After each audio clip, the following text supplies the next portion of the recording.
lecture we are discussing about real gases. Real gas liquefied when it component molecules comes into contact with and interact with each other. This will always happen before absolute zero because real gas particles have a volume, but an ideal gas has particles has a zero volume and no intermolecular attraction. By definition, therefore, it is not liquefied. Van der Waal equation. The Van der Waal equation is an equation of state that corrects for two properties of real gas. This excluded volume of gas particles and attractive force between gas molecules. The Van der Waal equation is frequently presented as V plus A naught square upon V square into V minus NB equal to nRT. The second topic is vapor pressure. The vapor pressure or vapor pressure in British English or equilibrium vapor pressure is defined as the pressure exerted by vapor in thermodynamic equilibrium with its condensed phase, solid or liquid, at a given temperature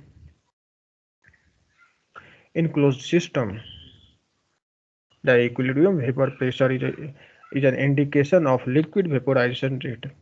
It relates to the tendency of particles to escape from a liquid or a solid. The substance with high vapor pressure at normal temperature is often referred to as a volatile.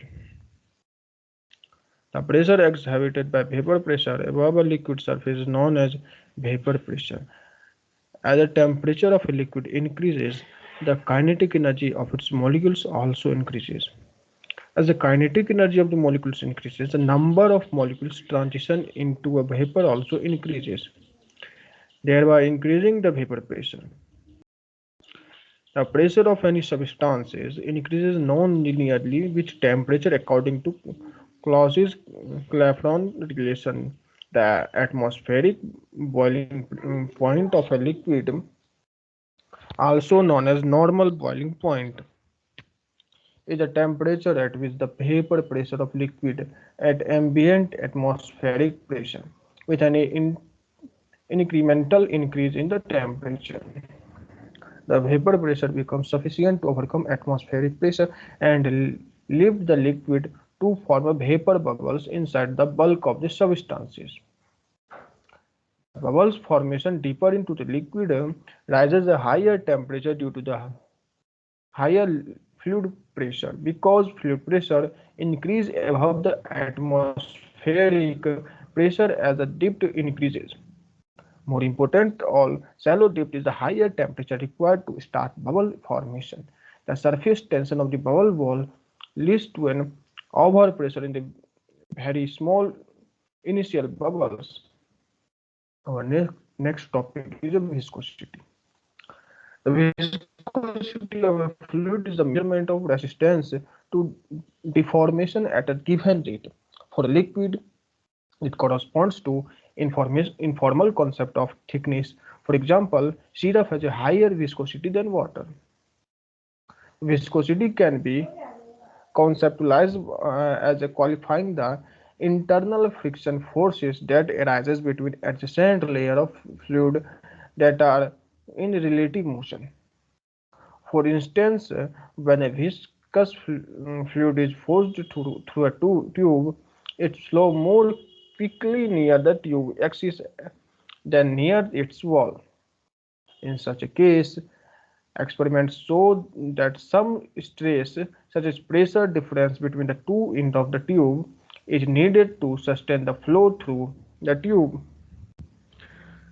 This is because a force is required to overcome the friction between the layer of the fluid which are in relative motion. So for a tube with a constant rate of flow, the strength of a compensating force is proportional to the fluid viscosity. A fluid that has no resistance to shear stress is known as ideal or viscous fluid. The zero viscosity is observed only at a very low temperature is superfluid. Otherwise, the second law of thermodynamics requires all fluids to have a positive viscosity, such as fluids are technically said to be viscous or viscide. A fluid with a higher viscosity, such as pitch, may appear to be solid. Viscosity is an important fluid property when analyzing liquid behavior and fluid motion near its solid boundaries. The viscosity of a fluid is a measurement of its resistance, gradual deformation by shear stress or tensile stress. The shear resistance in a fluid is caused by inner molecular friction exerted when a liquid or fluid attempt to slide one by another. So the major point in the viscosity is a measure of fluid resistance to flow. Masses is higher viscosity. Molasses is a highly viscous. Water is medium viscous, and gas has a low viscosity. There are two related measurements of viscosity. The first is dynamic and viscosity, and the second is kinematic viscosity. Dynamic viscosity is also known as absolute viscosity. The coefficient of absolute viscosity is a measurement of internal resistance. Dynamic viscosity is the tangential force per unit area required to move one horizontal plane with respect to an other plane at an unit velocity when maintaining a unit distance apart in the fluid. The shearing stress between the layers of non-turbulent fluid moving in a straight parallel lines can be defined for Newtonian fluid as given in the figure. Shear stress can be expressed as a T equal to nu dc by dy or T equal to nu y, where T is the shear dynamic viscosity of fluid. dc is the unit velocity, dy is the unit distance between layers.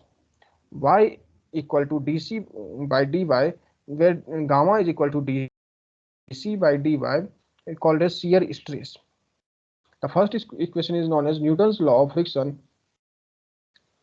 The first equation can be rearranged to express dynamic viscosity as a nu equal to T dy by dc or T by gamma.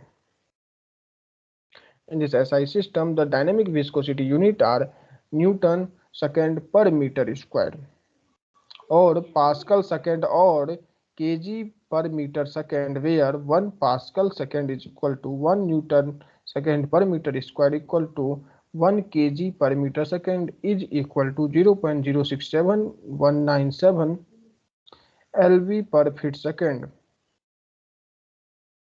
is equal to 0.067197 slug per feet second or equal to 0.02089 lv second per feet square. Dynamic viscosity may also be expressed in the meter CSG system as a gram per centimeter second, dyne second per centimeter square, or poise. The 1 poise is equal to 1 dyne second per centimeter square is equal to 1 gram per centimeter second is equal to 1 upon 10 Pascal second is equal to 1 upon 10 Newton second per meter square. For a practical use, the poise is normally too large and unit is therefore other divided by 100 into the smaller unit centipoise. So 1 poise is equal to 100 centipoise, and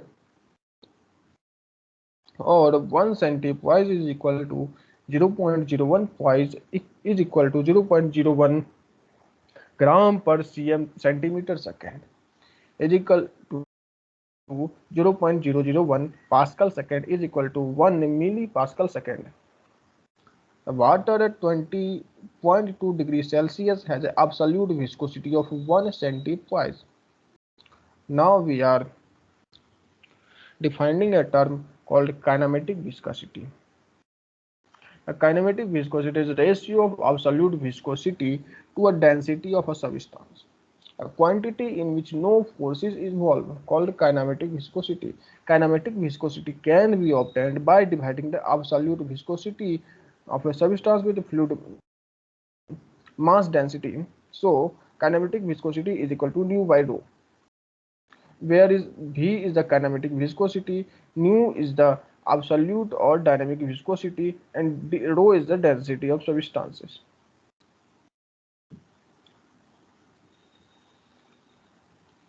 In SI system, the theoretical unit of kinematic viscosity is meter square per second, or the commonly used Stokes.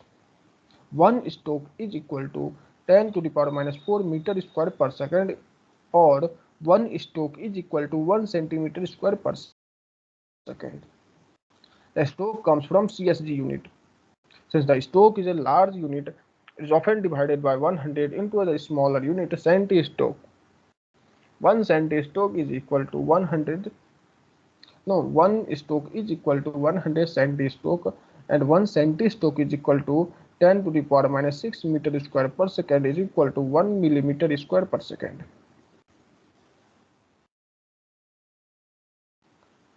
The viscosity, the specific gravity of water at 20.2 degrees Celsius is almost 1, and the kinematic viscosity for water at 22 degrees Celsius. Viscosity and reference temperature. The viscosity of a fluid is highly temperature dependent, and for dynamic or kinematic viscosity to be meaningful, the reference temperature must be quoted in ISO 8217. The reference temperature for a residual fluid is 100 degrees Celsius. For a distillate fluid, the reference temperature is 40 degrees Celsius. For the liquid, the kinematic viscosity decreases with higher temperature, and for a gas, the kinematic viscosity increases with higher temperature. Now we are studying other viscosity units. The first is Sebold universal seconds, or SUS, or SSU. The Sebold universal second is an alternative unit for measuring viscosity. The effect time is Sebold universal second required for 60 milliliter of a petroleum product to flow through the calibrated orifice of a Sebold universe viscometer. Under a careful controlled temperature and as a prescribed by taste method ASTMD 88. The method has largely been placed by a kinematic viscous method. The Sebold universal second is also called as SSU number, second Sebold universal, or SSF number.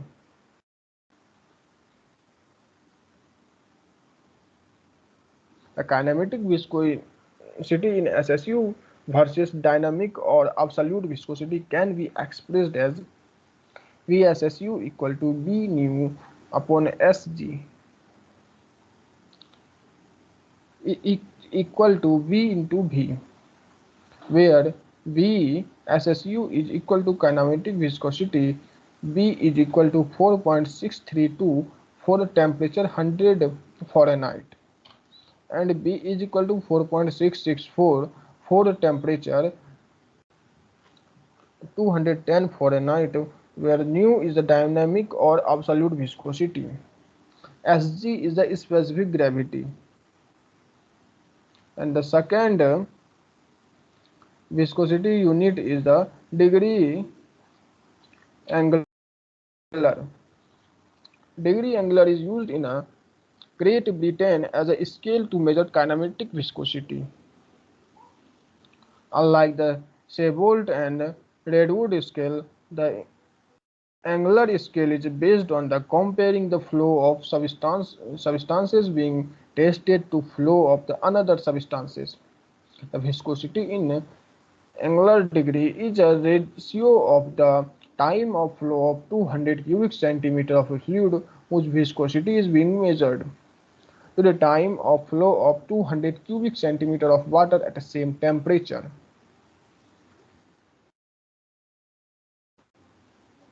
Now we are defining a term called Newtonian fluid. A fluid where the shearing stress is linearly related to the rate of shearing strain is designated as a Newtonian fluid.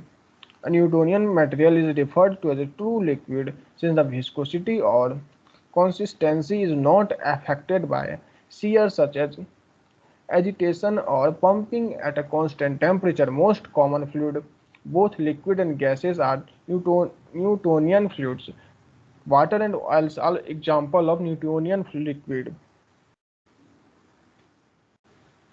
Shear tinning or pseudoplastic fluid. The shear tinning or pseudoplastic fluid is a fluid where the viscosity decreases with increasing shear rate. The structure is time independent. Now we are defining a term thixotropic fluid. The thixotropic fluid has a time dependent structure. Viscosity of a thixotropic fluid decreases with increasing time at a constant shear rate. Ketchup and mayonnaise are examples of thixotropic materials. They appear thick or viscous but possible to pump quite easily. Now other topic, the other fluid is dilatant fluid. A shear thickening fluid or dilatant fluid increases the viscosity with aggregation or shear strain. The dilatant fluid are known as non-Newton fluids. Sub-dilatant fluids can become almost solid in a pump or pipeline. With aggregation, cream becomes butter and candy compounds, clay slurry, and similar heavily filled liquid to do some things. The other fluid is Bingham plastic fluid. The Bingham plastic fluid has a yield value which must be exceeds before it will start to flow like a fluid. From that point, the viscosity decreases with increasing aggregation. The toothpaste and the tomato ketchup are example of such products. Now we have a second topic, boiling point. Boiling point, a temperature at which a pressure exerted by surrounding upon a liquid is equalated by a pressure exerted by vapor of the liquid. Under this condition, addition of heat results in the transformation of the liquid into vapor without raising the temperature. In simple word, we say that when partial pressure of a container is equal to external pressure at equilibrium, then this condition temperature is known as boiling point. At any temperature, a liquid partially vaporizes in the space above it until the pressure exerted by vapor reaches a characteristic value called vapor pressure of the liquid that at the temperature. As the temperature is increases, the vapor pressure increases. At the boiling point, bubble of vapor form within a liquid and raise the surface. The bubble point of a liquid varies according to the applied pressure. A normal boiling point is a temperature at which the vapor pressure is equal to the standard sea level. The atmospheric pressure 760 millimeter of mercury or 1 atm at a sea level. Water boils at 100 degrees Celsius At a higher altitude, the temperature of a boiling point is lower. A second term is normal boiling point. Normal boiling point is also called as the atmospheric boiling point or the atmospheric pressure boiling point of a liquid is a special case in which the vapor pressure of the liquid is equal to the defined atmospheric pressure at sea level, 1 atmosphere.